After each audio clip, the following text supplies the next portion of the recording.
अतीक अहमद ने पहले मुझे प्रलोभन दिया, मैं उस पर नहीं टूटी। उसके बाद क्या कहते हैं मुझे डराया गया, मैं डरी नहीं। उसके बाद फिर क्या कहते हैं मेरे ऊपर लूटपाट, छिनैती, डकैती, हत्या के मुकदमे मेरे। देखिए विपक्ष के जो लोग इस तरह की जो भ्रामक चीजें फैला रहे हैं तो ये सरासर गलत है।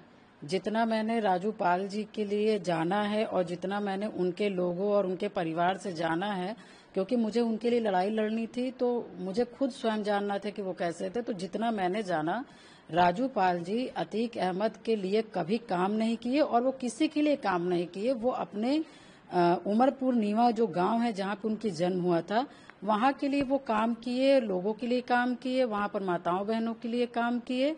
और उस गांव में जब अतीक अहमद के गुर्गे या जो लोग आते थे तो कहीं ना कहीं राजू पाल जी अतीक अहमद के उन गुर्गों से अपने मोहल्ले के लोगों की जमीन और रक्षा करते थे, और जिससे कि कहीं ना कहीं अतीक अहमद को ये बुरा लगता था कि मेरे गुर्गे हर जगह मतलब कि कहीं ना कहीं हर काम को सिद्ध कर लेते हैं, मगर उमरपुर नीवा में क्यों नहीं सिद्ध हो पा रहा है। और जब नाम पता चला कि वहां पर राजू पाल एक आदमी है जो कि अतीक अहमद जैसे जो इनके गुर्गे हैं वो नीवा में नहीं घुस पाते और वहां पर जो गुंडाई करनी चाहिए अतीक अहमद के लोगों को वहां पर नहीं हो पाती है, तब अतीक अहमद जाना कि कोई राजू पाल हैं, ठीक है।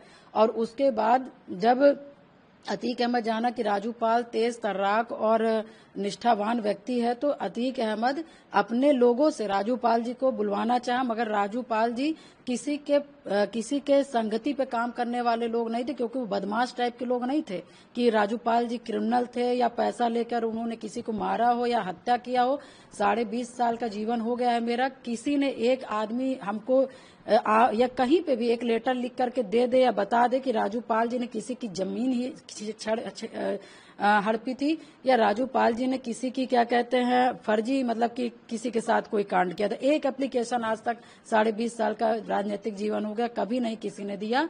और जब राजू पाल जी ने अतीक के लोगों का अपने गांव में घुसने का विरोध किया तो यही अतीक अहमद, उस समय अतीक अहमद की तूती बोला करती थी। अतीक अहमद प्रशासन को कह दिया कि ये ऐसा ऐसा बंदा है, ये इसका नाम हो रहा है, ये उठ रहा है, इसके ऊपर जिस तरह से मुकदमे हो लगाने का काम करी। तो प्रशासन के द्वारा 8 से 9 मुकदमे सिर्फ अतीक अहमद के कहने पर वहां पर क्या कहते हैं प्रशासन ने लगाने का काम किया, इसलिए उसके बाद लगाने का काम किया। उसके बाद जब राजू पाल जी तब भी नहीं माने कि मतलब अतीक अहमद बुला रहा है जा करके मिले, क्योंकि दुनिया को बुलाते थे लोग डर के चले जाते थे, मगर राजू पाल जी डरते नहीं थे, ये सच्चाई है।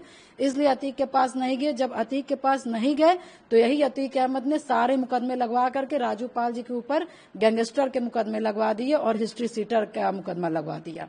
तो मैं यही कहना चाहती हूँ कि जो राजू पाल जी के लिए जो अनर्गल बात आज के डेट में की जा रही है वो सरासर गलत है। सिर्फ राजू पाल जी की छवि को धूमिल करने के लिए ये की जा रही है कि राजू पाल जी को कैसे संपैथी और कैसे लोग आज भी पसंद करने वाले लोग हैं।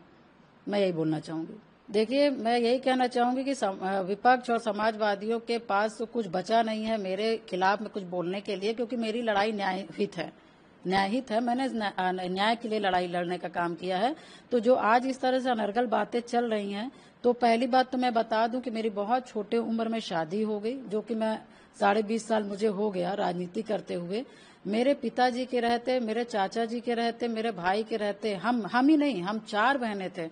हम चारों बहनों में कभी किसी ने बाहर जाके काम ही नहीं किया। तो मैं आपके माध्यम से बताना चाहूंगी कि ये जो बताया जा रहा है कि मैं हॉस्पिटल में काम करती थी, हॉस्पिटल, और मैं तो यूट्यूबरों का देख के तो मैं कभी कभी हंसती भी हूँ कि 2005 में मुझे एनएम बनाया गया, फिर 2016 में मुझे फिर बीच में मुझे नर्स बनाया गया, फिर यूट्यूबरों के द्वारा मुझे फिर 2016 में वहां पे उसी हॉस्पिटल में झाड़ू पोछा करने के लिए कह दिया जाता है, मतलब कि उसमें दिखाया जा रहा है कि पूजा पाल ने झाड़ू पोछा।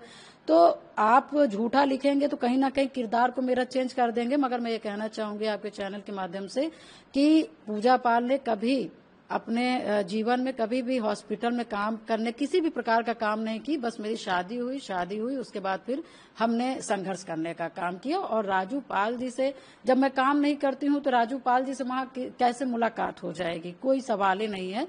और रही बात फिर क्या कहते हैं कि विवाह का, तो राजू पाल जी से मेरा विवाह अरेंज मैरिज है और मेरी बुआ ने शादी करवाई और राजू पाल जी की जो मामा की उनकी बेटी थी उषा पाल जी उन्होंने कराई। जो सच्चाई है मैंने बताने का काम किया।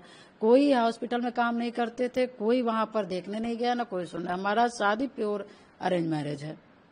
बस ये है कि हाँ राजू पाल जी के ऊपर क्योंकि अतीक अहमद से चुनाव जीतने का कहीं ना कहीं बड़ा राजू पाल जी को दिक्कत हुआ, जो कि राजू पाल जी के ऊपर दो अटैक उसी समय हुए विधायक बनने के बाद। और उसी के बाद फिर ये हुआ कि शादी होनी है, तो फिर परिवार लोगों की ये सोच थी और राजू पाल जी की ये सोच थी कि शादी हम लोग मतलब कि शादी जो हम लोग करेंगे बुआ वो हम लोग क्या कहते हैं हम लोग शादी वहाँ मंदिर से करेंगे, शिव जी के मंदिर से करेंगे। और क्योंकि अतीक ऐसा बदमाश आदमी है कि किसी को भी पैसा दे करके कुछ भी कराया जा सकता है, तो इसलिए बहुत बड़ी शादी न रख करके हम लोग छोटी शादी रख करके आशीर्वाद हम लोग को दे दीजिए, बस ये था। देखिए मैं इसके बारे में यही बोल सकती हूँ कि अब मुझे तो बताना नहीं चाहिए, मैं चैनल पे ऑलरेडी बहुत विस्तार पूर्वक मैंने बता दिया, जो कि नहीं बताना चाहिए। लोग मना भी करते हैं निजी जीवन के बारे में बात करने पे, मगर न बताइए तो लोग कुछ भी छापते रहते हैं। जो कि मैंने पूर्णतः जो सही था मैंने बताया कि जिस तरह से, क्योंकि अतीक अहमद ने पहले मुझे प्रलोभन दिया, मैं उस पर नहीं टूटी। उसके बाद क्या कहते हैं मुझे डराया गया, मैं डरी नहीं। उसके बाद फिर क्या कहते हैं मेरे ऊपर लूटपाट, छिनैती, डकैती, हत्या के मुकदमे मेरे ऊपर लगाए गए, मैं उससे भी नहीं घबराई। उसके बाद फिर क्या कहते हैं मेरे परिवारों के जनों को ऊपर लगाया गया, उसके बाद भी मैं नहीं टूटी। तो आप ये देख रहे हैं कि जिस माफिया से मैं लड़ती आ रही हूँ, तो क्या कहीं ना कहीं वो रंजिश दूसरी तरीके से नहीं निकाल सकता। तो ये मैंने बताया जो शादी थी वो कहीं ना कहीं मुझे प्रयागराज से, मेरी राजनीति से, और मैं हट जाऊंगी तो राजू पाल का जो मुकदमा है वो खत्म हो जाएगा और अतीक अहमद से फिर से यहाँ कब्जा हो जाएगा, क्योंकि ये लड़की यहाँ नहीं रहेगी। तो फिर कहीं ना कहीं हमारी राजनीति वापस आ जाएगी, हमारी पहचान वापस आ जाएगी, राजू पाल का मुकदमा खत्म हो जाएगा। इस उद्देश्य से मेरे अपने ही लोगों को मिला करके किया गया। और जब मुझे पता चला तो मैंने इसका विखंडन किया और मैंने फैमिली कोर्ट में मैंने इसका दायर भी किया। देखिए मैं जिस तरह, देखिए मैं पहले चुप रहती थी, मगर मुझे लगता है कि मेरा चुप रहना ही, जो आज आपने पहला सवाल किया, वो उसका सबसे बड़ा वो है कि जैसे पहले किसी ने राजू पाल जी के लिए लिखा तो मैंने नहीं बोला कि चलो ठीक है, किसी ने बताया भी नहीं। मगर वही छोटी छोटी बात को लेकर आज सब तरह के लोग बात कर रहे हैं। तो जो मेरे निजी के जीवन के बारे में वो बात कर रहे हैं, तो आज ये समाजवादी की चाहे महिलाएं हों चाहे पुरुष हों, उनके मुखिया को मैंने बताया था। तो आज इस तरह से अनर्गल बात किसी महिला के लिए, खास करके जो पीड़ित और जो संघर्षशील महिला रही हो, जिसके जीवन में सिर्फ दुख के सिवाय जीवन में कुछ नहीं मिला, तो आज उनको शर्म आनी चाहिए इस तरह की टिप्पणी करने में। क्योंकि वो बता रही कि हमको बताएं। कोई इंसान अपना दुख या घटना या षड्यंत्र क्या घर में पेपर बना के, क्या पेपर घर घर में बांटता है? जब दुख आता है, जब जीवन में संघर्ष आता है, तो उससे लड़ने का काम करता है, न कि जा करके कहीं बताने का काम करता है। जो मैंने सीखा, हो सकता है ये लोग बताते हों, मगर हमने कभी बताना नहीं सीखा, हमने लड़ना सीखा है, हमने उससे बाहर उबरना सीखा है। मगर जिस तरह से समाजवादी की महिलाएं और ये जो लोग हैं, जिस तरह से एक महिला का निंदा कर रहे हैं, मुझे इनकी सोच पर तरस आती है कि इनकी सोच किस तरह से, और जिनकी सोच इस तरह से है, उनको समाज किस तरह से देखने का काम करता है वो उनको खुद पता है। इनकी खुद की इज्जत नहीं है, ये दूसरों की इज्जत की बात करते हैं। तो बस मैं यही कहना चाहती हूँ कि ये जो समाजवादी के द्वारा हमारे ऊपर जो निजी जीवन पे टिप्पणी की जा रही है, ये बहुत ओछी हरकत है। क्योंकि पता ना होता तो आप बात करते तो ठीक था, मगर बस ये है कि चाहे महिला हो चाहे पुरुष हो, कितना मैं बोल लूं पूजा पाल के खिलाफ कि ताकि हम नेताजी के सामने हम बड़ा सा नंबर कैसे लेकर के उनके सामने जाएं, बस इस पे लगी हुई हैं और किसी पे काम पे नहीं लगी हुई हैं। सिर्फ अखिलेश यादव जी को हम नंबर कैसे उनके सामने बढ़वा दें, इसलिए पूजा पाल के निजी जीवन के बारे में बात करें, क्योंकि कोई टिप्पणी कुछ प्रकार के नहीं है। और मैं यही कहना चाहती हूँ कि जब आपके मुखिया को पता है तो आप फर्जी नंबर लेने में क्यों लगी हुई हैं? मुझे तो लग रहा है कि ऐसी महिलाओं को, ऐसे पुरुषों को कहीं ना कहीं इन सब जो ये तुच्छ टाइप की जो हरकतें, इससे बचना चाहिए। क्योंकि समाज में हम आप सब लोग एक दूसरे को मैसेज देने वाले लोग हैं।